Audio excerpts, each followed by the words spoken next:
아버지 감사합니다.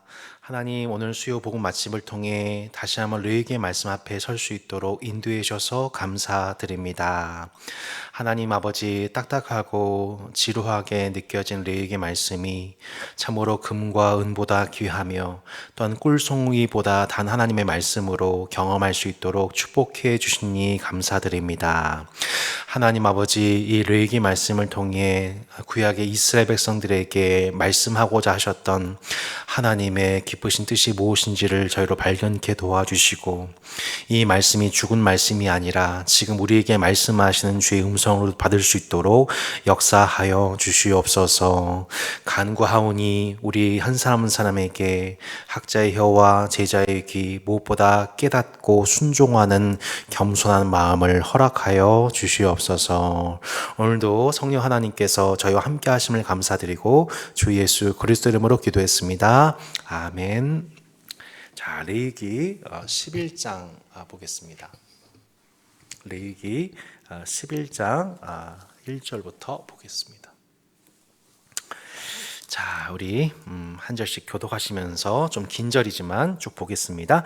여호와께서 모세와 아론에게 말씀하여 이르시되 이스라엘 자손에게 말하이르라. 육지의 모든 짐승 중 너희가 먹을 만한 생물은 이러하니 모든 짐승 중 굽이 갈라져 쪽발이 되고 새김질하는 것은 너희가 먹되 새김질하는 것이나 굽이 갈라진 짐승 중에도 너희가 먹지 못할 것은 이러하니 낙타는 새김질을 하되 굽이 갈라지지 아니하였으므로 너희에게 부정하고 사반도 새김질은 하되 굽이 갈라지지 아니하였으므로 너희에게 부정하고 토끼도 새김질은 하되 굽이 갈라지지 아니하였으므로 너희에게 부정하고 돼지는 굽이 갈라져 쪽발이로되 새김질을 못함으로 너희에게 부정하니 너희는 이러한 고기를 먹지 말고 그 주검도 만지지 말라. 이것들은 너희에게 부정하니라. 물에 있는 모든 것 중에서 너희가 먹을 만한 것은 이것이니 강과 바다와 다른 물에 있는 모든 것 중에서 지느러미와 비늘 있는 것은 너희가 먹되 물에서 움직이는 모든 것과 물에서 사는 모든 것 곧 강과 바다에 있는 것으로서 지느러미와 비늘 없는 모든 것은 너희에게 가증한 것이라. 이들은 너희에게 가증한 것이니 너희는 그 고기를 먹지 말고 그 주검을 가증히 여기라. 수중 생물의 지느러미와 비늘 없는 것은 너희가 혐오할 것이니라. 새 중에 너희가 가증히 여길 것은 이것이라. 이것들이 가증한즉 먹지 말지니 곧 독수리와 솔개와 물수리와 말똥가리와 말똥가리 종류와 까마귀 종류와 타조와 타흐마스와 갈매기와 샘의 종류와 올빼미와 가마우지와 부엉이와 흰 올빼미와 사다새와 너새와 황새와 백로 종류와 오디새와 박진이라. 날개가 있고 네 발로 기어다니는 곤충은 너희가 혐오할 것이로되 다만 날개가 있고 네 발로 기어다니는 모든 곤충 중에 그 발에 뛰는 다리가 있어서 땅에서 뛰는 것은 너희가 먹을지니 곧 그 중에 메뚜기 종류와 배짱이 종류와 귀뚜라미 종류와 팥중이 종류는 너희가 먹으려니와 오직 날개가 있고 기어다니는 곤충은 다 너희가 혐오할 것이니라. 이런 것은 너희를 부정하게 하나니 누구든지 이것들의 주검을 만지면 저녁까지 부정할 것이며 그 주검을 옮기는 모든 자는 그 옷을 빨지니 저녁까지 부정하리라. 굽이 갈라진 모든 짐승 중에 쪽발이 아닌 것이나 새김질 아니하는 것의 주검은 다 내게 부정하니 만진 자는 부정할 것이요 네 발로 다니는 모든 짐승 중 발바닥으로 다니는 것은 다 내게 부정하니 그 주검을 만진 자는 저녁까지 부정할 것이며 그 주검을 옮기는 자는 그 옷을 빨지니 저녁까지 부정하리라. 그것들이 내게 부정하니라. 땅에 기는 길짐승 중에 내게 부정한 것은 이러하니 곧 두더지와 쥐와 큰 도마뱀 종류와 도마뱀 무치와 육지 악어와 도마뱀과 사막 도마뱀과 카멜레온이라. 모든 기는 것 중 이것들은 내게 부정하니 그 주검을 만지는 모든 자는 저녁까지 부정할 것이며 이런 것 중 어떤 것의 주검이 나무 그릇에든지 의복에든지 가죽에든지 자루에든지 못에 쓰는 그릇에든지 떨어지면 부정하여지리니 물에 담그러 저녁까지 부정하다가 정할 것이며 그것 중 어떤 것이 어느 질그릇에 떨어지면 그 속에 있는 것이 다 부정하여 지나니 너는 그 그릇을 깨끗들이라. 먹을 만한 축축한 식물이 거기에 담겼으면 부정하여질 것이요 그 같은 그릇에 담긴 마실 것도 부정할 것이며 이런 것의 주검이 물건 위에 떨어지면 그것이 모두 부정하여지리니 화덕이든지 화로이든지 깨뜨려 버리라. 이것이 부정하여져서 너희에게 부정한 것이 되리라. 샘물이나 물이 고인 운덩이는 부정하여지지 아니하되 그 주검에 닿는 것은 모두 부정하여질 것이요 이것들의 주검이 심을 종자에 떨어지면 그것이 정하거니와 만일 종자에 물이 묻혔을 때에 그것이 그 위에 떨어지면 너에게 부정하리라. 너희가 먹을 만한 짐승이 죽은 때에 그 주검을 만진 자는 저녁까지 부정할 것이며 그것을 먹는 자는 그 옷을 빨 것이요 저녁까지 부정할 것이며 그 주검을 옮기는 자도 그의 옷을 빨 것이요 저녁까지 부정하리라. 땅에 기어다니는 모든 그 길짐승은 가증한즉 먹지 못할지니 곧 땅에 기어다니는 모든 기는 것 중에 배로 밀어 다니는 것이나 네 발로 걷는 것이나 여러 발을 가진 것이라. 너희가 먹지 말지니 이것들은 가증함이니라. 너희는 기는 바 기어다닌 것 때문에 자기를 가증하게 되게 하지 말며 또한 그것 때문에 스스로 더럽혀 부정하게 되게 하지 말라. 나는 여호와 너희의 하나님이라. 내가 거룩하니 너희도 몸을 구별하여 거룩하게 하고 땅에 기는 길짐승으로 말미암아 스스로 더럽히지 말라. 나는 너희의 하나님이 되려고 너희를 애굽 땅에서 인도하여 낸 여호와라. 내가 거룩하니 너희도 거룩할지어다. 이는 짐승과 새와 물에서 움직이는 모든 생물과 땅에 기는 모든 길짐승에 대한 규례니 함께 읽겠습니다. 부정하고 정한 것과 먹을 생물과 먹지 못할 생물을 분별한 것이니라. 아멘. 자, 지금까지 저희가 학습하고 있는 레위기 내용을 잠깐 종합해 보면 레위기 1장부터 10장까지의 내용은 제의적 규례와 거룩에 관한 말씀드렸었습니다. 5가지 제사 통하여서 거룩하지 못한 인간이 거룩하신 하나님 앞에 어떻게 나아갈 수 있는지, 또한 제사장이 이 레위기 8장, 9장, 10장을 통하여서 어떻게 제사장이 그에 합당한 예배를 인도할 수 있는지, 또한 그 예배를 하나님께서 규정하지 아니하신 다른 불을 가지고 썼었을 때 하나님께서 얼마나 진노하시고 그 예배를 받지 않으시는지에 관한 내용들을 지금까지 살펴보았던 것입니다. 자, 그래서 10장까지 이렇게 말씀 보았고 오늘부터 이제 11장부터 15장의 내용은 일상적 거룩에 관한 말씀입니다. 일상생활 중에서 그러니까 1장부터 10장까지는 제의적 거룩, 그러니까 종교적인 거룩을 의미하고 있고요. 11장부터 15장 그렇다면 그렇게 우리가 제사를 통해서 거룩하여진 우리가 일상 중에서 어떻게 거룩하게 실제 삶을 살아가야만 하는지, 어떻게 개인적으로 자신의 성결함을 지켜갈 것인지에 관한 구체적인 규정이 나와 있습니다. 그래서 순서상으로 보면은 10장까지 말씀 딱 보고 사실은 16장으로 넘어가는 것이 자연스러워요. 16장에 보시면 이렇게 시작되잖아요. 16장 1절 아론의 두 아들이 여호와 앞에 나아가다가 죽은 후에, 자, 이게 무슨 얘기예요? 레위기 10장 얘기잖아요. 10장의 사건, 그러니까 연결성으로 보면은 16장으로 넘어가는 것이 사실 훨씬 더 자연스럽잖아요. 근데 11장부터 15장이 일종의 부록처럼 쑥 들어와 있는 구조라고 볼 수가 있습니다. 그러니까 한마디로 제사는 제사장과 제사는 그런 제의적인 요소와 제사장에게만 국한되는 것이 아니라 그 예배를 드리는 모든 회중들이 일상적으로 거룩을 지키는 것이 필요하다는 내용을 저희가 살펴보게 됩니다. 그러니까 즉 이제 그렇게 이제 15장하고 16장이 무슨 내용이냐면은 대속죄일이거든요. 1년에 한 번 대제사장이 온 백성을 위해서 속죄하는 그 의식이 있습니다.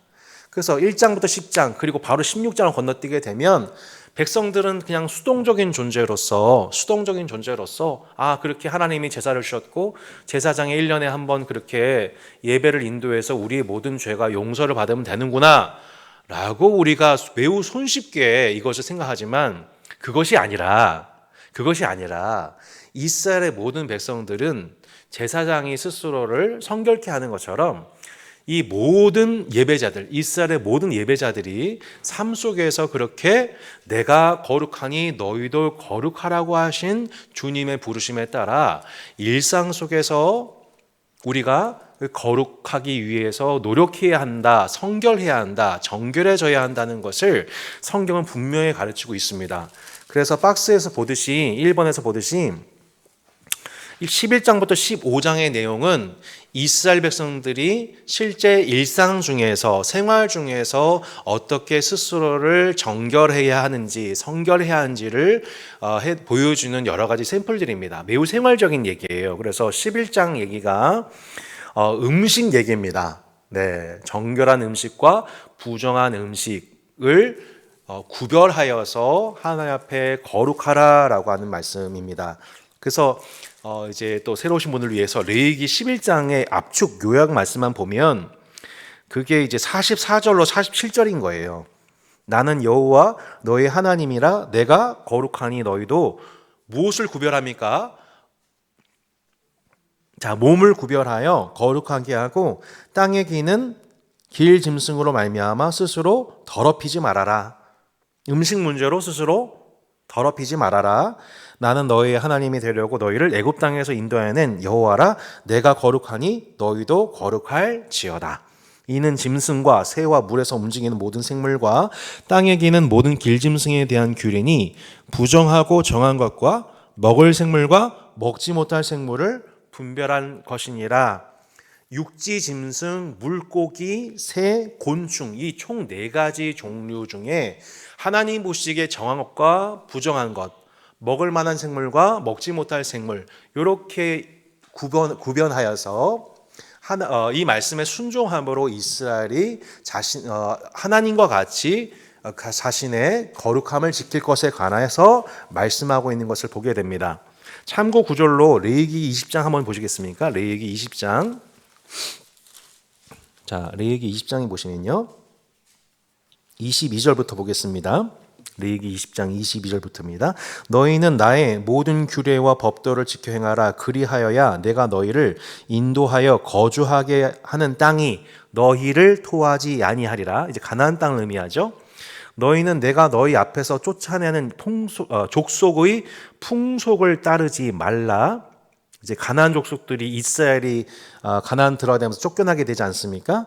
땅이 토해낸다고 얘기하고 있습니다. 그들이 이 모든 일을 행함으로 내가 그들을 가증히 여기노라. 내가 전에 너희에게 이르기를 너희가 그들의 땅을 기업으로 받을 것이라. 내가 그 땅 곧 젖과 꿀이 흐른 땅을 너희에게 주어 유업을 삼게 하리라 하였노라. 나는 너희를 만민 중에서 구별한 너희의 하나님 여호와니라. 너희는 짐승이 정하고 부정함과 새가 정하고 부정함을 구별하고 내가 너희를 위하여 부정한 것으로 구별한 짐승이나 새나 땅에 기는 것들로 너희의 몸을 더럽히지 말라. 너희는 나에게 거룩할지어다 라고 말씀하고 있습니다. 곧 이스라엘 백성들이 훗날 가나안 족속들이 하나님께서 그들을 땅이 그들의 가증함으로 말미암아 가나안의 백성들을 쫓아내신다고 말씀하시죠. 그 쫓아낸 결과 이스라엘 백성들이 들어오게 되죠. 예, 거룩한 이스라엘 백성들이 그 땅의 주인이 되고 가나안 백성들의 그 풍속의 가증함으로 말미암아 토해는 받게 됩니다. 그런데 이스라엘 백성들도 마찬가지로 하나님이 정하다 말씀하신 음식, 먹으라고 하신 음식이 아닌 가나안 족속들이 했던 그 가증한 풍속들, 그리고 가증한 음식을 먹는 것들로 말미암아 결국 이스라엘 백성들도 그 땅에서 토해내 받게 됩니다. 이것은 흡사 창세기 1, 2, 3장의 사건을 기억해 볼 수 있습니다. 여러분, 그 하나님이 처음 하나님이 세상을 창조하셨을 때 하나님이 인간에게 주신 음식이 뭐였죠? 씨 가진 모든 채소, 열매 맺는 모든 나무. 그때는 베지테리안, 채식이었습니다. 그죠? 그래서 하나님께서는 에덴 동산에서 나는 모든 이 나무에서 나는 열매들 먹고 아담과 하와가 배부를 수 있도록 예비해 주셨습니다. 그죠? 예. 완전 뭐 과일 뷔페, 그죠? 채소 뷔페. 그런데 하나님께서 금하신 음식이 있었죠. 그게 뭐였습니까? 선악과죠. 선악을 알게 한 나무의 열매는 먹지 말라. 그러니까 굳이 얘기하자면 사실 창세기 1, 2, 3장에도 보면 정한 음식이 있었고 부정한 음식이 있었던 것입니다. 결국에는 하나님께서 정하지 아니하신, 먹지 말라 하신 생물을 먹는 그 순간 율법을 범하게 되었고 인간이 죄를 범하게 된 것이죠. 물론 그 이후에 노아 사건 이후에 하나님께서 모든 고기를 먹을 수 있도록 육식 섭취를 가능하게 하셨습니다. 모든 고기를 허용하신 그 장면이 나오게 되고, 다만 고기를 피째 먹지 말라라. 왜냐하면 피는 생명이기 때문에 짐승을 피째 먹지 말 것, 또 사람의 피를 흘리지 말 것에 관해서 하나님이 이제 그 이후에 또 다른 율법을 씌웠었죠. 이후에 이스라엘 백성들이 출애굽한 이후에 저들이 하늘에서 내리는 만나와 메추라기로 하루하루를 살아가고 가운데 이제 저들이 가나안 땅을 들어가기 앞서서 하나님께서 저들에게 주의시키신 것 중에 하나가 뭐냐면 바로 이 먹는 문제였습니다. 그것은 아마도 이런 맥락 속에서 볼 수 있을 것 같습니다. 그러니까 왜 하나님께서 정한 것과 부정한 것, 그리고 이것은 먹을 수 있고 이것은 먹지 말라라고 하나님께서 하셨는가에 관한 얘기들은 이제 이후에 제가 살펴보겠습니다. 근데 그 중에 하나는 뭐냐면은 아마도 가나안 땅에서 행해졌던 풍속 중에 그 음식을 제의적으로 드렸던 부분들의 가능성이 있지 않나 싶습니다. 혹은 그러니까 하나님께서 금하신 음식일 수도 있고, 혹은 음식을 먹는 방식일 수도 있고, 그 먹는 요리하는 그 요리를 해 먹고 또 음식에 참여하는 그들이 결국에는 가나안의 우상 숭배를 하게 되면서 집단적으로 음식을 먹음으로 제의에 참석하는 것은 가나안 땅에서 많이 있었던 일이잖아요. 그러니까 이런 것을 이스라엘 백성들이 흉내내기 시작하면서 범죄했을 가능성을 저희가 보게 됩니다. 그러니까 똑같은 음식, 똑같은 잔치 자리여도 그것이 누구를 기념하는 자리냐에 따라서 그 의미가 달라질 수 있다는 것 우리가 여러 번 설명드렸죠. 결국에는 훗날 다니엘이 왕이 베풀어주는 산의 진미를 거부했던 것 또한 결국 음식 문제였는데, 아마도 다니엘은 양심의 가책상 율법이 허용하지 않는 동물을 가지고 그 음식을 했고, 그것이 결국에는 이방신을 경배하는 의미를 담고 있었던 음식이었기에 매우 종교적인 음식이기 때문에 아마 다니엘은 거절했을 것으로 우리는 생각해 볼 수가 있는 것이죠. 자, 왜 하나님께서는 이렇게 정한 음식과 정한 동물과 부정한 동물, 그리고 먹을 수 있는 음식과 먹을 수 없는 음식에 대해서 이렇게 구분하셨을까요?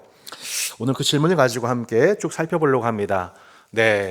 우리 10시에 오셔서 레위기 11장 읽으신 분들이 이렇게 수고를 해주셨지만 11장 꽤 긴 본문을 살펴봤지만 이것을 표로 압축하자면 이렇게 아주 간단하게 요약이 됩니다. 총 4가지 종류의 동물들이 있죠. 첫 번째는 육지, 짐승, 두 번째는 물고기, 세 번째는 새, 조류죠. 어류, 조류, 그 다음에 맨 마지막에 곤충입니다. 곤충. 이 4가지 종류에 대해서 하나님이 정한 것과 부정한 것을 구분하셨습니다. 첫 번째, 이 육지 짐승의 경우에는 굽이 갈라지고 새김질하는 것만이 정한 음식에 해당됩니다. 그래서 여러분 좋아하시는 소 먹을 수 있습니다. 양과 염소까지 먹을 수가 있습니다. 반면에 굽이 갈라지지 않거나 새김질하지 않는 것, 낙타는 새김질은 하지만 쪽발이 아니어서 먹을 수가 없고요. 사반, 토끼, 돼지는 쪽발이지만 새김질을 하지 않아서 먹을 수가 없습니다. 그러니까 여러분 사랑하시는 삼겹살 먹을 수 없던 때였다는 것을 저희가 상당히 절망적인 순간이죠. 그래서 육지점승 중에서 정한 것과 부정한 것이 이렇게 구분이 되고요. 물고기는 지느러미와 비늘이 있는 것은 정결한 것이고, 지느러미와 비늘 없는 것은 부정한 것으로서 먹지를 못합니다.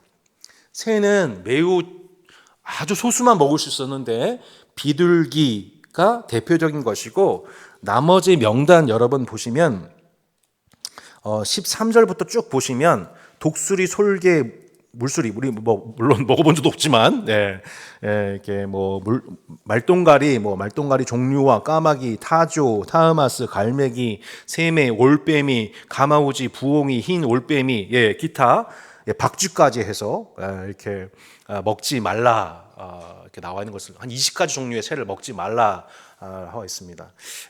사실은 요 박쥐 나와 있잖아요. 어떤 분은 코로나 이게 부정한 동물 요거 먹어서 오게 되었다 이렇게까지 얘기하신 분들도 계시지만 뭐 그거는 이제 하나의 가설일 것 같고요. 과학적인 부분까지는 제가 잘 모르겠습니다만은 그것을 단순하게 적용하기 좀 어려워 보입니다. 곤충이 같은 경우에는 날개가 있고 뛰는 다리가 있는 것, 메뚜기, 배짱이, 귀뚜라미. 유대인들은 한국 사람들처럼 메뚜기 맛있게 먹었던 것 같아요. 불에 구워서 먹었던 것 같고요. 날개가 있고 기어다닌 것, 개미와 바퀴벌레는 부정한 것으로 취급되어서 먹지 못했던 것입니다. 자, 이것에 관해서 이제 많은 학자들이 도대체 왜 어떤 기준을 가지고 하나님이 이것은 먹으라고 하시고 이것은 먹지 말라라고, 이건 정하다 이건 부정하다라고 의미를 부여하셨는가에 대해서 많은 해석들이 있어 왔습니다. 간단히 말씀드리면 어떤 분은 아무 없다 사유가 없다, 그냥 임의로 한 거다. 이렇게 우리 군대 가면은 뭐 예를 들어서 자 나를 기준으로 이쪽 50명 이쪽 50명 서세요 그러면 이렇게 그 기준으로 그냥 50대 50 그냥 도열하잖아요. 뭐 그런 것처럼 하나님이 그냥 무작위로 하신 거다, 아무 의미 없다라고 보는 적도 있습니다. 두 번째는 뭐냐면 풍유적 해석이다. 예를 들어서 돼지가 부정한 거고 양은 정한 거예요. 딱 인사이트가 오잖아요. 돼지는 되새김질하지 않는 것, 또 더러운 것도 먹으니까 보통 유대인들이 돼지하면 누구 많이 이렇게 연상시켰어요? 이방인들 연상시켜서 이렇게 혐오 발언하고 했잖아요. 그러니까 돼지는 그래서 더러운 것을 먹으니까 부정한 것이다. 혹은 양은 목자의 음성을 듣는 하니까, 이런 식으로 이제 영적인 해석을 가미를 하는 거죠. 풍유적 해석을 하는 것이죠. 근데 그런 식으로 따지자면 사실은 여기 나와 있는 모든 동물들이 어떤 특성을 갖고 적용되는 것인지 우리는 일괄적으로 해석하기 참 어렵다고 여겨집니다.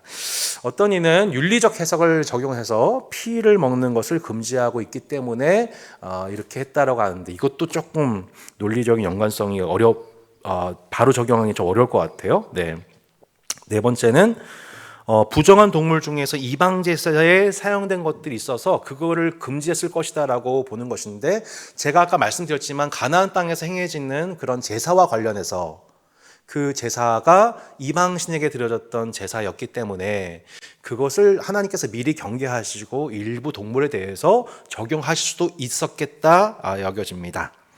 어떤 이는 또 위생학적 이유, 영양학적 이유로 하나님께서 이것을 정하셨다라고 합니다. 아까 말씀드렸지만 뭐 메르스라든지 코로나라든지 대부분 다 이렇게 감염에 관한 이슈가 있잖아요. 근데 사실은 어떤 동물이든 그렇게 감염할 수 있는 요소가 있기 때문에 부정한 동물은 감염 요소가 있고 정한 동물은 그렇지 않다라고 보기에는 과학적으로 어폐가 좀 있을 것 같습니다. 실제적으로 제7일 안식일 예수 재림 교회나 또 전통적 유대교 랍비들이 실제로 건강상의 문제, 위생학적인 문제로 실제로 요 말씀을 그대로 레위기 말씀을 적용을 하고 있지요. 그래서 실제로 고기도 토끼 고기 먹나요? 콩고기. 토끼 안 먹나요? 죄송합니다. 콩고기 먹죠. 고기 자체를 안 먹는군요. 정말 다행인 것 같아요. 저는 전 가본 적이 좀 다행입니다. 충격적이네요. 콩고기 이렇게 먹는군요. 그러니까 실제로 하나님이 모든 동물 먹으라고 창세기에 나와 있는데, 제가 왜 고기 섭취가 성경적인지 제가 좀 이따 증명하겠습니다만, 그렇게 오늘 이제 레위기 말씀을 가지고 이 모든 말씀은 하나님의 말씀이다, 그대로 받아야 된다라고 하는데 실상 그들은 그대로 받고 있지 않습니다. 전체 맥락 속에서 받고 있지 않죠. 그래서 육식파들 너무 걱정하지 마세요. 오늘 이따 증명해 드릴게요. 자, 또 그리고 이제 또 하나의 이제 설명하는 부분이 뭐냐면, 좀 약간 이제 눈에 들어오는 논리적이다 여겨지는 설명은 뭐냐면 사회 인류학적 해석입니다. 그러니까 하나님이 거룩하시고 또한 이스라엘이 제사법에 의해서 정결해지고 그리고 이방인들의 같은 경우에는 제사법에 적용받지 못하니까 부정한 상태에 머무를 수밖에 없는 것처럼 동물들도 마찬가지다. 동물도 마찬가지라서 하나님께 제사용으로 드려지는 동물이 거룩하고 흠없는 동물이 있고, 그리고 이스라엘이 먹을 수 있는 정결한 동물이 있고, 또 그렇지만 정결하지 못한 부정한 동물, 이렇게 삼원화되죠. 이것을 전체적으로 보여주고 있는 영적인 그림이다라고 또 해석을 하곤 합니다. 자, 이 모든 것들이 여러분에게 다 아마 딱 하고 이렇게 들어오시지는 않을 것 같아요. 그러니까 이게 막 오랜 기간에 걸쳐서 성경학자들이 이렇게 논의를 해왔지만 딱 이거다라고 우리가 함께 이렇게 딱 한 가지로서 저희가 집약해서 설명하기는 참 어렵습니다. 근데 제가 생각했었을 때에는 결국에는 학습용입니다 라고 여겨집니다. 예, 그러니까 거룩을 학습하기 위한 하나님의 최고의 수단이 음식 문제였다고 보는 거죠. 왜냐하면 사실 우리 일상 속에서 음식은 우리 하루하루의 가장 중요한 테마입니다. 예. 예수님이 사람이 떡으로만 살 것이 아니라 하셨지, 이 말씀은 떡으로 산다는 얘기입니다. 우리가 떡으로만 살아서는 안 되지만, 하나님의 말씀 살지만 우리는 사실 떡 문제와 뗄 수가 없는 존재입니다. 우리 주부분들 얼마나 고생 많으세요. 아침에도 저도 아침에 저도 먹고 챙겨주고, 또 점심에 오늘은 김밥 라면입니다. 또 좀 있으면은 우리 친구들 돌아오시면 간식에, 저녁에 뭐 먹지? 매일 냉장고 텅 비어가고, 또 그 중에서 또 어떻게 건강하게 맛있게 먹을 수 있을까? 건강하면서도 또 맛있게. 와, 이거 너무너무 힘든 이슈이지 않습니까? 그러니까 이 먹는 문제, 그러니까 먹는 것을 구입하는 것, 뭘 먹을지를 고민하는 것, 그리고 먹는 것, 같이 먹는 것, 먹이는 것, 소화하는 것, 또 다음날 생각하는 것. 사실 우리는 이 먹는 것과 뗄래야 뗄 수 없는 일상을 저희가 살아가고 있죠. 그러니까 실제 이스라엘 백성들이 가나안 땅 들어가게 되어서 그들은 결국 먹는 문제를 음식 문화에 대해서 고민하지 않을 수 없게 되었을 텐데, 하나님은 바로 이 음식이란 이슈를 가지고 그들을 거룩하게 하시기를 원하셨습니다. 곧 음식, 이것은 부정한 거야, 이거는 정한 거야, 이거는 우리에게 허용된 거야, 이것은 허용되지 않은 거야. 왜? 하나님 그렇게 말씀하셨어.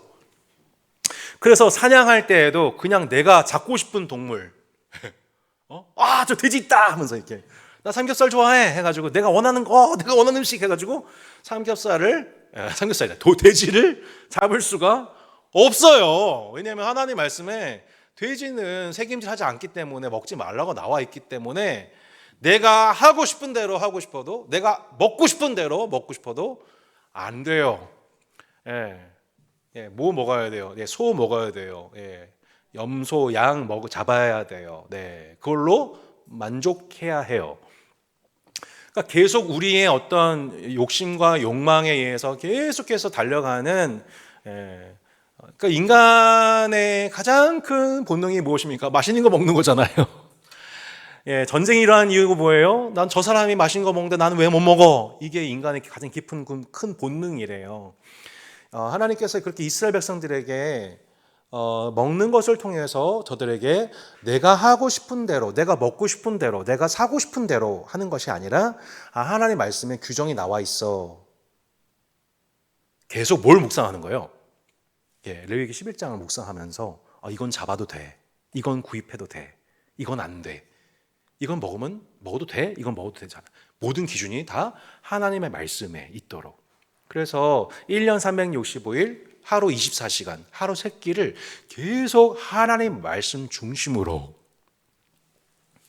하나님이 정하다 하신 것을 취하고, 하나님이 부정하다고 하신 것에 대해서는 내가 하고 싶어도 하지 않고 하는, 마치 그 에덴 동산에서 하나님께서 씨가진 모든 것들은 마음껏 먹어라, 네 하나님 감사해요, 먹으면서 하나님께 감사하고 영광 돌리고, 하지만 내가 먹고 싶은 것이 있지만 내 눈에 봤었을 때 탐나 보이고 좋아 보이고 지혜롭게 할 만큼 탐스러운 나무이지만 하나님 금하셨구나, 먹지 말아야지 라고, 그렇게 하나님의 말씀에 순종할 수 있도록. 그라여서 내가 거룩하니 너희도 거룩하라. 하나님도요, 마찬가지예요. 하나님도 마찬가지입니다. 하나님은 자기 마음대로, 자기 멋대로 하시는, 죄송합니다, 하나님. 자기 멋대로 하시는 분이 아니에요. 그러니까 자기 뜻대로 하시는 분이지, 멋대로 하시는 분이 아니시죠? 예, 우리 오해해요, 하나님에 대해서. 하나님이 자기 멋대로 하시는 게 아니에요. 뜻대로 하세요. 할렐루야. 예, 하나님은 거룩하신 자기 뜻대로 하세요. 그러니까 하나님은 자기 마음대로 할 수 있는 분이 아니에요. 예, 거룩하신 당신의 성품상 자기 뜻대로 말씀하신 대로 하시는 분이세요. 그죠? 당신의 거룩하신 성품대로 행동하시는 분이세요. 그거를 뭐래요? 거룩하시다 하죠. 세상을 창조하셨지만 세상과는 구별되신 분이세요. 그죠? 근데 내가 그렇게 세상을 창조한 존재로서 내가 세상과 구별되는 거룩한 존재인 것처럼 내가 거룩하니 너희도 거룩하라. 너희들이 먹는 이 길짐승 문제로 너의 몸을 더럽히지 말아라. 결국 그것은 우리를 시험하게 하시기 위함이 아니라 우리로 하기 어떤 목적인 거예요? 그냥 내가 먹고 싶은 대로 먹고, 예, 사고 싶은 대로 사고, 생각하는 대로 살고 하는 것이 아니라 하나님의, 나는 이 세계는 하나님의 것이고 물질도 하나님의 것이고 내 몸도 하나님의 것이어서 내 마음대로 하는 것이 아니라 그분의 뜻 가운데 뜻에 순종하도록 하나님이 우리 1년 365일 하루 24시간 하루 3끼를 준비하면서 먹으면서 하나님을 기억하고 경배하도록 순종하도록 하나님은 음식의 구별을 허락해 주신 것입니다. 예. 그러니까 결국에는 가장 이 레위기를 11장을 해석하는 데서 가장 합리적인 교훈은 여러 가지 목적이 아니라 위생학적, 영양학적, 임의적 이런 것들이 아니라 교육적 목적이다. 거룩의 목적이다. 영적인 목적이다라고 저희는 해석해 볼 수가 있겠습니다. 또한 하나님께서는 레위기 말씀을 통하여서 우리에게 계속 말씀하시는 것이 뭐냐면 부정한 것, 특별히 사체, 죽은 것과의 접촉을 계속해서 경계하고 계십니다. 11장 24절 우리 8절 너희는 이러한 고기를 먹지 말고 그 주검도 만지지 말라. 이것들은 너희에게 부정하다. 24절 이런 것은 너희를 부정하게 하나니 누구든지 이것들의 주검 만지면 저녁까지 부정하다. 그 주검을 옮기는 모든 자는 그 옷을 빨지니 저녁까지 부정하다.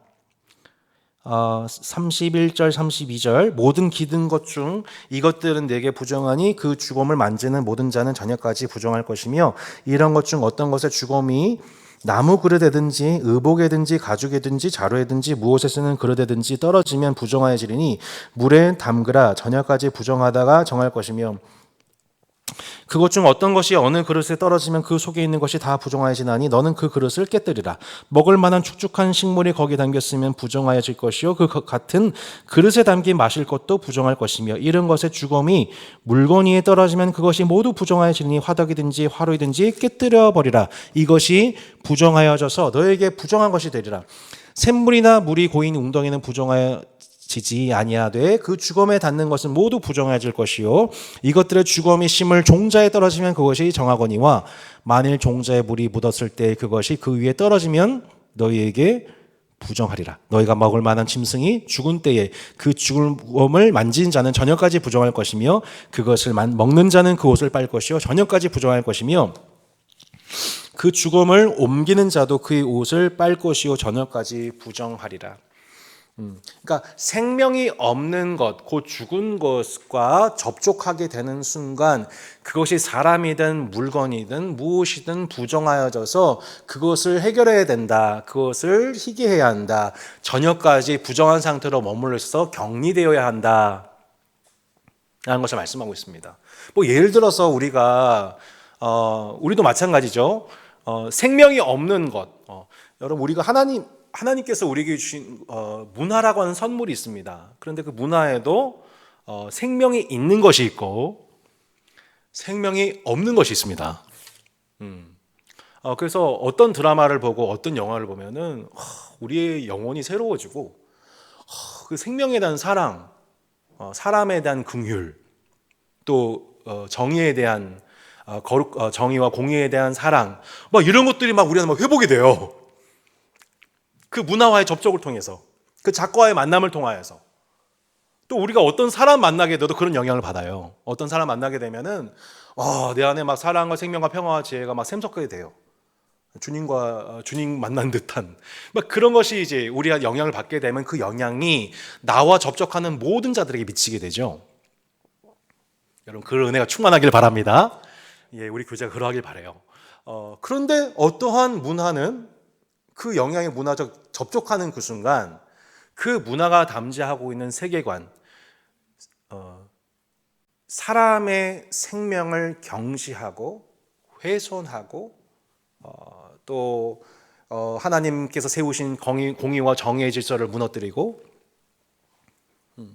하나님이 인류에 허락하신 보편적 가치에 대해서 훼손하는 그런 폭력과 불의의 문화가 그런 탐욕과 쾌락의 문화가 우리의 영향을 줘서 내가 접촉하는 그 순간 내가 부정해지고 그리고 나와 그 접촉하게 된 그 영향을 받고 있던 내가 내 자신이 이 세대를 본받은 그 결과로서 내가 하나님의 형상이 아니라 세상의 모습을 영향을 끼치게 되는 존재가 되기도 하죠.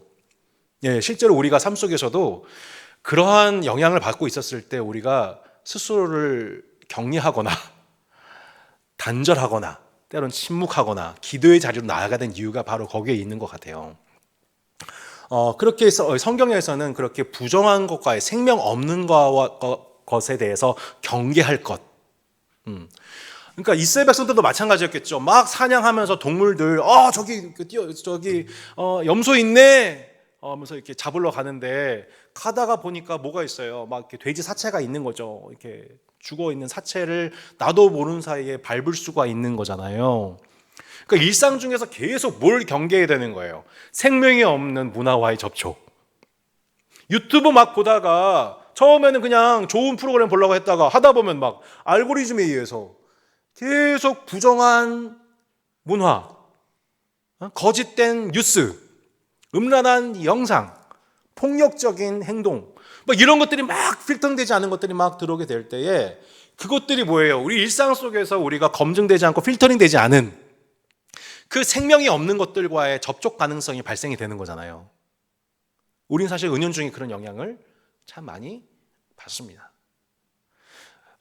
그래서 이스라엘 백성들로 하여금 하나님께서는 이 음식 문화 그리고 또한 이 죽음, 생명이 없는 문화에 대한 경계를 통하여서 내가 거룩하니 너희도 거룩하라. 혹시 그런 접촉이 있었을 때에는 스스로를 절제하고 격리하여서 그 부정한 생각과 마음들이 정결해질 때까지 일정 기간 영적인 보호의 시간을 가져야 될 것에 대해서 또한 말씀하고 있는 것이죠.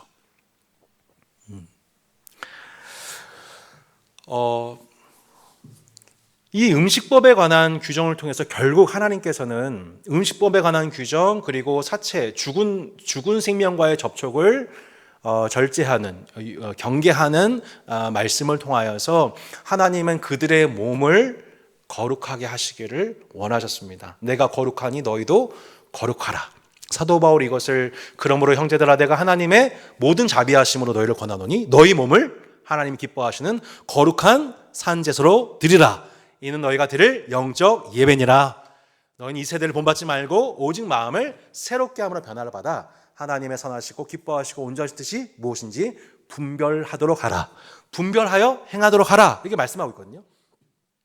그러니까 레위기 말씀과 결국 사도 바울의 교훈은 일맥상통한다고 볼 수 있고, 그렇게 우리의 예배는 주일, 수요, 금요 등 금요, 새벽 기도회 같은 제의적인 예배만이 아니라 실제 우리 일상 속에서 우리의 몸을 거룩하게 구별하는, 먹든지 마시든지 무엇을 하든지 이것이 하나님의 말씀에 금한 바인지 허한 바인지 허용하시는 바인지를 늘 우리의 마음과 생각을 함께 필터링을 받고 그것을 행할 때 그것이 하나님 기뻐하시는 몸의 제사가 되고, 그 몸의 예배를 드리는 거룩한 제사장인 우리의 삶을 통해 이방인들이 하나님은 거룩하시구나. 그 하나님의 거룩하심을 닮은 하나님의 백성의 거룩함을 보고 하나님의 거룩하심을 인식하게 되는 통로가 된다. 그것이 이 세상에 복이 되는 성도의 부르심이다라고 성경은 일관되게 구약과 신약이 가르쳐주고 있는 것입니다. 자, 그런데 이렇게 구약의 음식법을 통해서 그들을 거룩한 주의 백성 제사장으로 부르신 주님의 부르심이 심각하게 왜곡되는 현상들이 실제 신약의 이 바리새인들 제사장들의 모습 속에서 제의적 예배를 강조하고 또 그것을 백성들에게 그 율법을 가르쳤지만 율법이 말씀하고 있는 정신, 곧 내가 거룩하니 너희도 거룩하라. 더 나아가서 형제를 내 이웃을 내 몸과 같이 사랑하라 하신 그 주님의 본 율법의 뜻을 행하지 못하고 이 음식법을 심각하게 그 뜻에 갖고 있는 율법의 더 중한 정신을 제대로 해석하지 못하고 엉뚱한 것을 가르치는 그 이스라엘의 종교 지도자들의 모습을 저희는 보게 됩니다. 제가 어제 페이스북에 그런 글을 올렸는데요. 그러니까 바른 지식이 아닌 그 지식으로 열심히 행한 만큼 우리는 하나님에게서 멀어집니다. 바르게 해석되지 않은 하나님 말씀을 가지고 열심히 하다 보면 우리는 하나님에게서 엄청나게 멀어지게 됩니다. 신약에서도 이 레위기 11장 말씀에 대해서 예수님이 그 율법의 정신에서 멀어져 있는, 하나님께서 멀어져 있는 그 유대인들을 향하여서 특별히 자신을 따르는 제자 공동체에 대해서 진짜 레위기 11장의 신약적인 적용, 새로운 신약 교회가 이 말씀을 어떻게 해석해야 되는지를 몸소 보여준 사건이 몇 개가 등장합니다. 그게 뭐냐면 마태복음 11장의 사건인 겁니다. 마태복음 9장의 사건인 겁니다.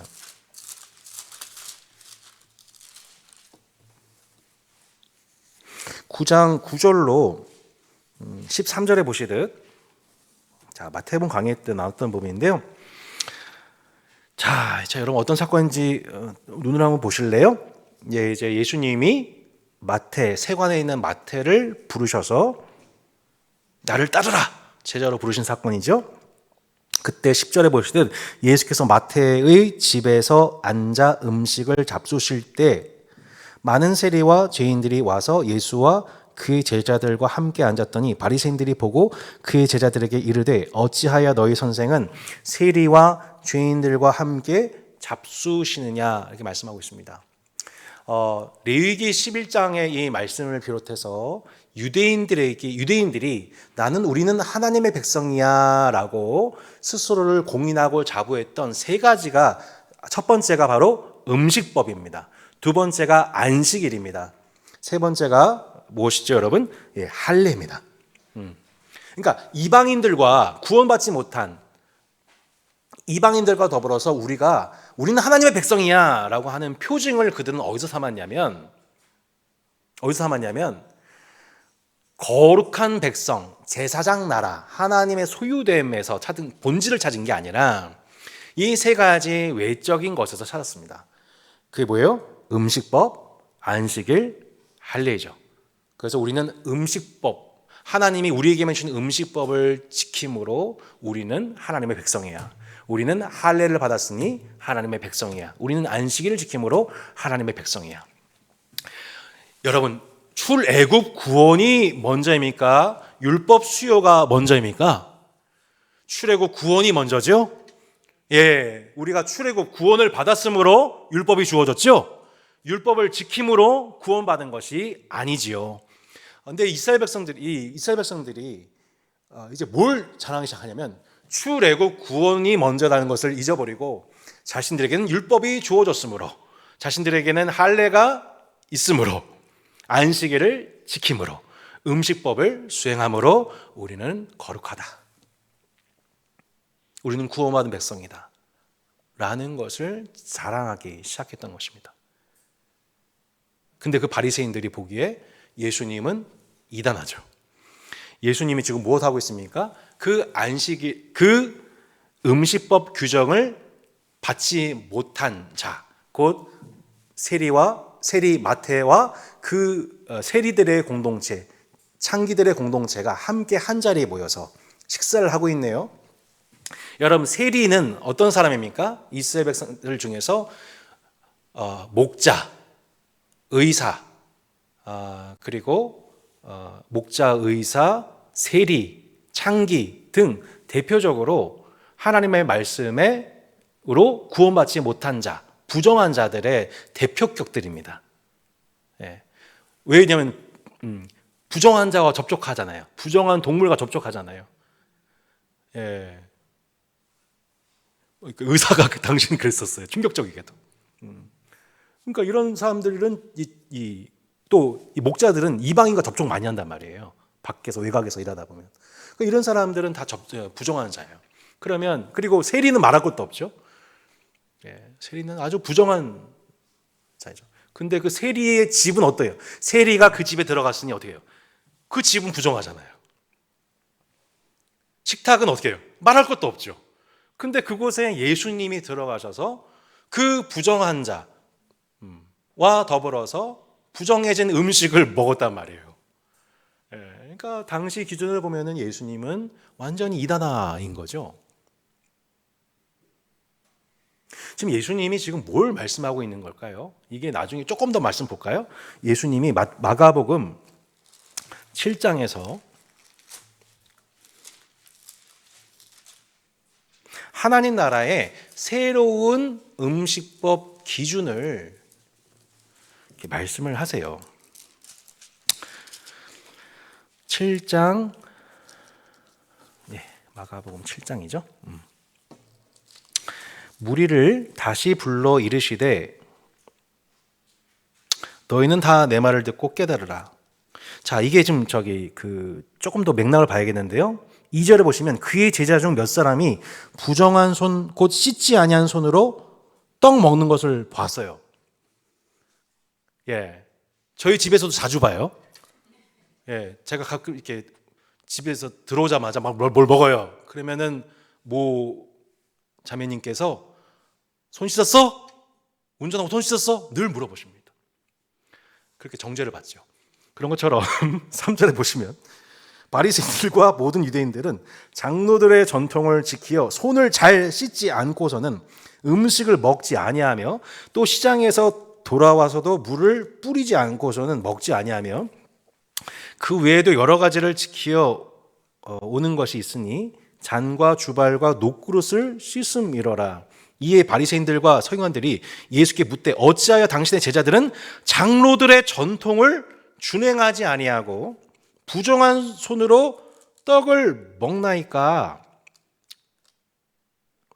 8절 9절 너희가 하나님의 계명은 버리고 사람의 전통을 지키느니라. 또 이르시되 너희가 너희 전통을 지키려고 하나님의 계명을 잘 버린도다. 13절 너희가 전한 전통으로 하나님의 말씀을 폐하며 또 이 같은 일을 많이 행하느니라. 자, 음식법에 관한 이 이스라엘의 전통, 장로들이 만든 전통이 뭐예요? 예, 그러니까 레위기에 나와 있는 율법을 613개의 세부적 조항들로 만들어 가지고 더 세부로 쪼개서 하나님 말씀을 지키기 위해서 율법 플러스 알파로 그들이 만들어낸 규정들, 그것을 지키는 것을 그들은 의로 삼고 있었던 것이고, 그것을 지키지 못하는 자들에 대해서 정죄하는 문화가 어마어마하게 발달되어서 계속 그 613개의 조항을 가지고 회중을 판단하고 있는, 특별히 예수님과 제자들의 공동체를 판단하고 있는 저들은 당장 안식일에 손을 씻지 않고 먹음으로 장로들의 전통을 범하고 있는 그 제자들의 모습에 대해서 지적을 했는데, 예수님은 놀랍게도 이들에 대해서 너희들의 전통이 하나님의 말씀을 폐하고 있다.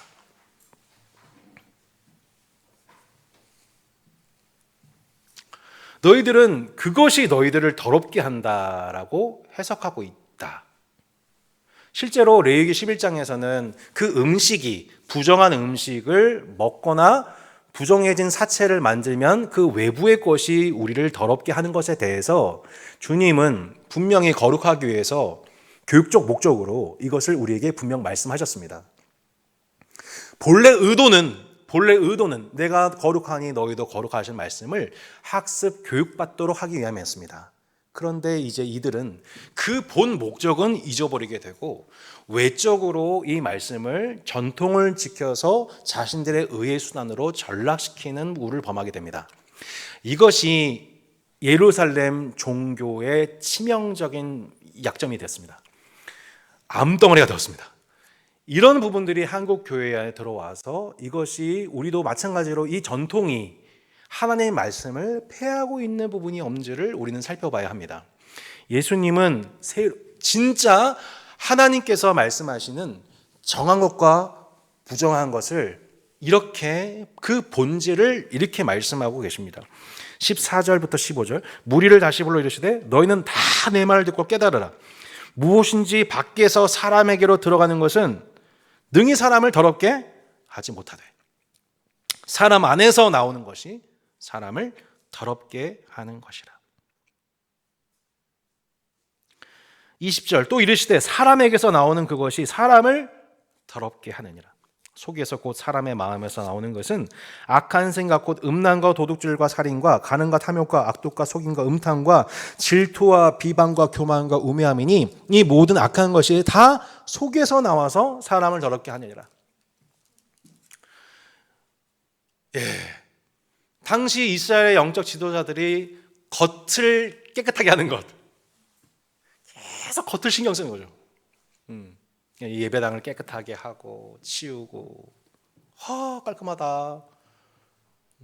참 예배당 참 좋다. 이거 예배당 참 겉모습 참 예쁘다. 제사장의 저 예복 너무너무 예쁘다. 너무 거룩해 보여. 근데 여러분, 예수님이 그들의 실체에 대해서 이렇게 말씀하시죠. 마태복음 23장 보실까요? 23장 25절에 예수님이 화선언을 하실 때 이렇게 그들을 드러내십니다. 25절입니다. 화 있을진저 외식하는 서기관들과 바리새인들이여 잔과 대접의 겉은 깨끗이 하되 그 안에는 탐욕과 방탕으로 가득하게 한도다. 잔과 대접의 겉은 깨끗이 하되 그 안에는 탐욕과 방탕으로 가득하게 한도다. 그들의 전통은 그 겉을 중시하여서 사람이 봤었을 때 또 내가 보기에도 겉의 깨끗함에 충실하여 섬기는 것이 곧 하나님의 백성의 모습인 것처럼 하나님의 말씀을 심각하게 변질시켰습니다. 그 결과가 무엇입니까? 그 결과는 그 안에 탐욕과 방탕으로 가득하게 되었다. 음식 문제로 더 이상 우리가 정하고 부정하고 이런 영향 되는 것이 아니라 진짜 사람을 더럽히는 것은 그 안에 있는 문제이다. 그 사람 마음속에 있는 그것이 사람 입 밖으로 나오게 되는 그 순간, 행동으로 나오게 되는 그 순간, 그것이 사람을 진짜 더럽히는 거다. 그 사람을 더럽히는 것이고 그 사람과 접촉하는 사람을 더럽히는 것이다. 너희들이 바로 그 겉으로 깨끗하나 속에는 불법과 외식이 가득한 자들로서 너희와 접촉하고 있는 모든 회중들을 너희가 그렇게 더럽히고 있다. 예루살렘 종교가 그렇게 더럽혀졌다. 예수님이 그렇게 7화 선언 중에 이 외식의 문제에 대해서 다루신 것입니다. 곧 레위기 11장 말씀을 우리가 묵상한다는 것은 바로 이 마가복음 7장과 마태복음 23장과 마태복음 9장의 사건을 보기 위한 딘돌과 같습니다. 이제는 더 이상 우리가 그 음식법 문제를 가지고 이걸 바로 말씀을 적용하지 않습니다. 제칠 안식교처럼 고기를 먹으면 부정한 것이고 하나님의 말씀을 범했다고 얘기하지 않습니다. 이것을 뿌리 깊은 유대주의자였고 또한 바리새인적 영향을 받았던 한 초대교회의 한 지도자의 이 지성적 회심을 통하여서 저희가 확인할 수 있습니다. 그 사람이 누구냐면 바로 베드로입니다. 베드로에 관한 말씀, 사도행전 10장 보시면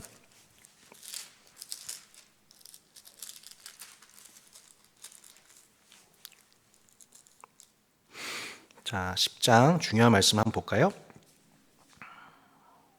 3절부터 보겠습니다. 하루는 제9시쯤 되어 한성 중에 밝기 봄에 하나님의 사자가 들어와 이르되 고넬료야 하니 고넬료가 주목하여 보고 두려워 이르되 주여 무슨 일이니까 천사가 이르되 내 기도와 구제가 하나님 앞에 상달되어 기억하신 바가 되었으니 내가 지금 사람들을 요바에 보내어 베드로라 하는 시몬을 청하라. 그는 무두장이 시몬의 집에 유숙하니 그 집은 해변에 있다 하더라. 마침 말하던 천사가 떠나매 고넬료가 집안 하인 둘과 부하 가운데 경건한 사람 하나를 불러 이 일을 다 이르고 요바로 보내니라. 이튿날 그들이 길을 가다가 그 성에 가까이 갔을 그때에 베드로가 기도하려고 지붕에 올라가니 그 시각은 제6시더라. 그가 시장하여 먹고자 하매 사람들이 준비할 때에 황홀한 중에 하늘이 열리며 한 그릇이 내려오는 것을 보니 큰 보자기 같고 네 귀를 메어 땅에 들였더라. 그 안에는 무엇이 있었습니까? 땅에 있는 각종 네 발 가진 짐승과 기는 것과 공중에 나는 것들이 있더라. 또 소리가 있으되 베드로야 일어나 뭐하라? 잡아먹으라. 제가 제일 좋아하는 말씀입니다. 베드로 일어나 잡아먹으라. 뷔페다 뷔페 다 먹어라. 그러니까 막 할렐루야 그러지 않고 뭐라 그래요? 주여 그럴 수 없나이다. 속되고 깨끗하지 아니한 것을 내가 결코 먹지 아니하나이다 한데 또 두 번째 소리가 이르되 하나님께서 깨끗하게 하신 것을 내가 속되다 하지 말라 하더라.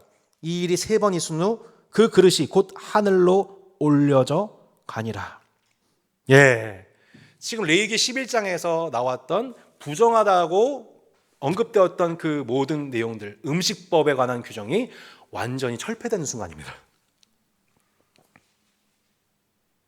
더 이상 이 기준을 가지고 음식을 정하다 부정하다, 이 동물은 정하다 부정하다라고 할 수가 없고 하나님이 그 모든 부정한 동물은 다 이제 뭐예요? 정하다, 속되다 하지 말아라. 베드로야 다 먹어라. 음식법을 폐지되는 그 순간 이 말씀이 베드로에게 어떻게 적용이 됩니까? 고넬료 곧 이방인의 집에 가서 그와 함께 더불어 지난 구약의 레위기 11장의 음식법 규정에 저촉되지 않고 어떻게 해요? 그 죄인의 집에 가서 이방인의 집에 가서 함께 더불어 먹고 마심으로 여러분 어떻게 돼요? 이방인 선교의 문이 이때부터 활짝 열리게 됩니다.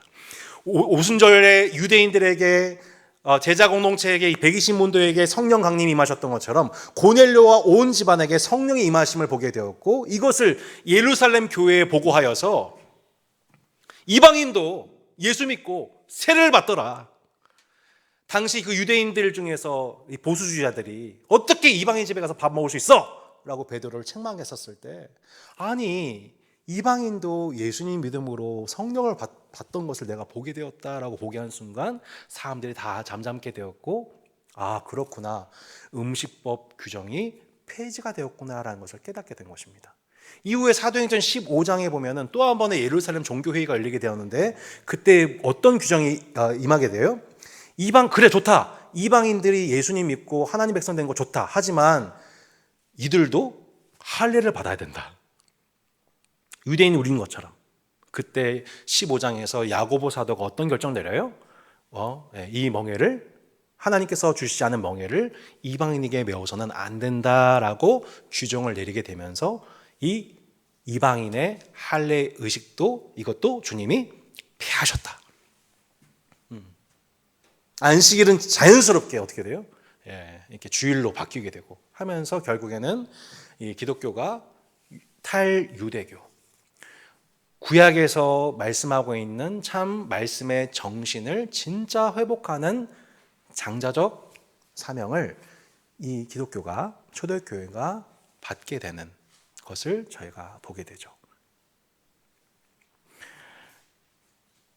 이 새로운 기준이 적용된 곳, 구약의 말씀이 이렇게 신약의 사건들을 통해 사도들의 행적을 통하여서 예수님의 행적과 사도들의 행적을 통하여서 참된 하나님 나라가 무엇인지를 보여주고 있는 것이고, 예수님은 그 사도들이 그 행하기 전에 먼저 세리 마타의 집에 들어가심으로, 이것이 하나님 나라의 새로운 질서구나 라는 것을 먼저 보여줬던 사건이 바로 세리 마태의 집에 이방인과 더불어서, 세리와 더불어서, 부정한 저들과 더불어서, 그들과 더불어서 식사를 하시는데 아무 거리낌이 없으셨던, 그 모든 부정한 것과 정한 것의 음식법 규정을 폐하신 분이 하나님이심을, 하나님 본인이심을 보여주신 사건이었다고 우리는 볼 수가 있는 것입니다.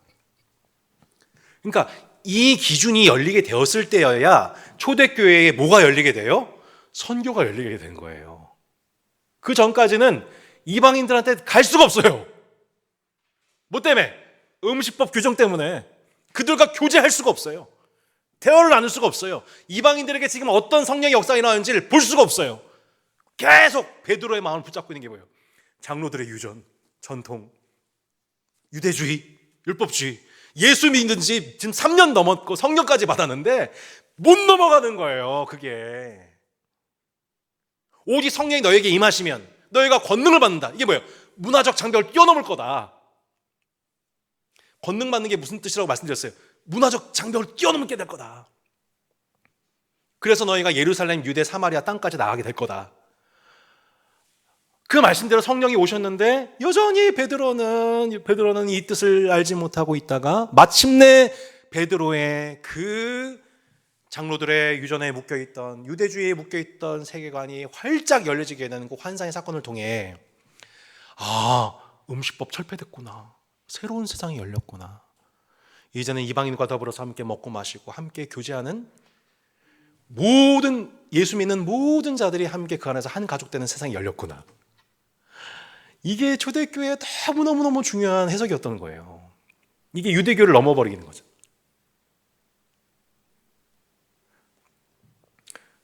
여러분, 우리는 유대교인입니까? 그리스도를 믿고 따르는 그리스도와 사도들의 그 터 위에 세워진 공동체입니까? 우리는 우리들의 전통을 자랑하고 우리의 이름을 자랑하고 우리의 교세를 자랑하고 교단을 자랑하는 그런 곳입니까? 우리들이 쌓아올린 전통을 자랑하고 있는 곳입니까? 아니면 예수와 사도들이 걸어갔던 그 주님이 보여주셨던 그 길, 주님이 보여주셨던 환상에 따라 주님이 열어주시는 그 교제와 이방인의 구원을 얻는 그 생명의 길로 나아가고 있는 선교로 나아가고 있는 공동체입니까? 지금도 하나님께서 예배해 주신 그 고넬료와의 만남이 계속해서 열려지는 하나님의 환상을 보게 되기를 바랍니다. 이 모든 것을 주님은 다 폐하셨어요. 그래서 우리 안에 있는 모든 문화적 거부감들을 이 하나하나를 하나님 주님이 다 이미 십자가에서 다 폐하셨다고 복음 말씀하고 있는 거예요. 그러면 이제 우리가 어떻게 이 음식법을 적용할 것인가에 대해서 한 가지 마지막 이제 이슈를 다룰 부분이 뭐냐면 바로 사실 고린도전서 이야기였던 거예요. 고린도전서 얘기가 사실은요 다 먹는 거 얘기입니다. 먹는 거 얘기예요. 첫 번째 스토리 라인이 뭐예요? 이방인에게 바쳤던 그 이방 신에게 바쳤던 제사했던 그 제물을 먹어도 되냐 안 되냐. 사도 바울이 먹어라 괜찮다. 그런데 너가 양심상 괜찮는데 먹는 거 괜찮다. 근데 너가 양심상 그걸 거리끼고 있는데 너가 그걸 먹게 되면은 그 옆에 있는 사람, 어떤 믿음이 연약한 사람이 그걸 보고서 저 사람은 자기 양심 속이고 먹네. 그럼 그 형제 마음 상하게 하는 거, 시험 들게 하는 거, 범죄하는 거다. 이게 첫 번째 스토리 라인이에요. 고린도 교회에. 그러니까 진짜 음식법은 뭐냐면 형제 사랑인 거예요.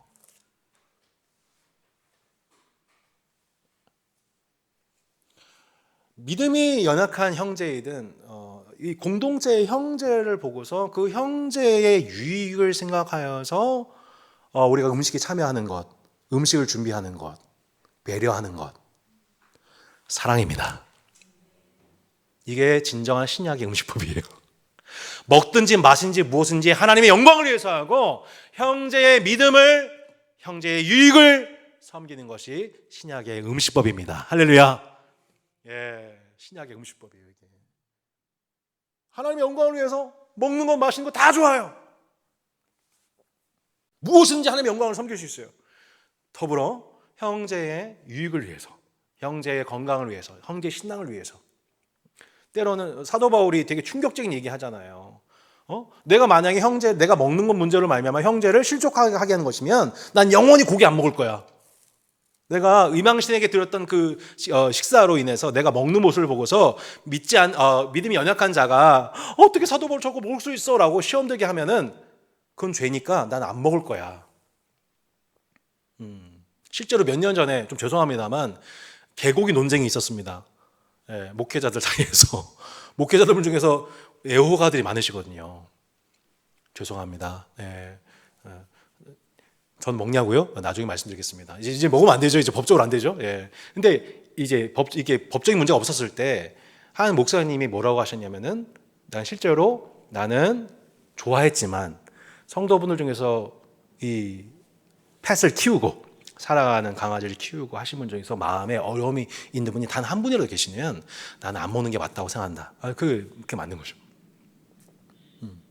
이것도 마찬가지죠. 내가 원하는 대로, 내가 먹고 싶은 대로 이렇게 하는 것이 아니라, 예, 먹는 것도 영성이다. 하나님의 영광을 위해서 먹어야 되고, 또 형제의 유익을 위해서, 형제를 배려해서 먹어야 된다. 예. 혹시 제가 먹는 모습 때문에 시험되는 분이 계시면 꼭 저한테 알려주길 바라겠습니다. 예, 이렇게. 예. 먹는 것이 결국에는 먹는 것이 곧 그 사람이라는 이제 철학자의 말이 있는 것처럼, 예, 그 먹는 것에도 하나님 사랑과 형제 사랑이 골고루 배어져 있는 것이죠. 그래서 고린도 교회 두 번째 스토리가 뭐였었어요? 기억하시죠? 애찬을 준비를 했는데, 예, 어떤 사람이 벌써 먹고 취해 있는 상태인 거예요. 포도주를 벌써 먹었어요. 누가 오기 전에. 네, 우리 노예 출신들의 그리스도인들이 오기 전에. 그들의 먹고 마시면 뭐가 없는 거예요? 형제에 대한 사랑과 공동체적 배려가 전혀 없었던 것이죠.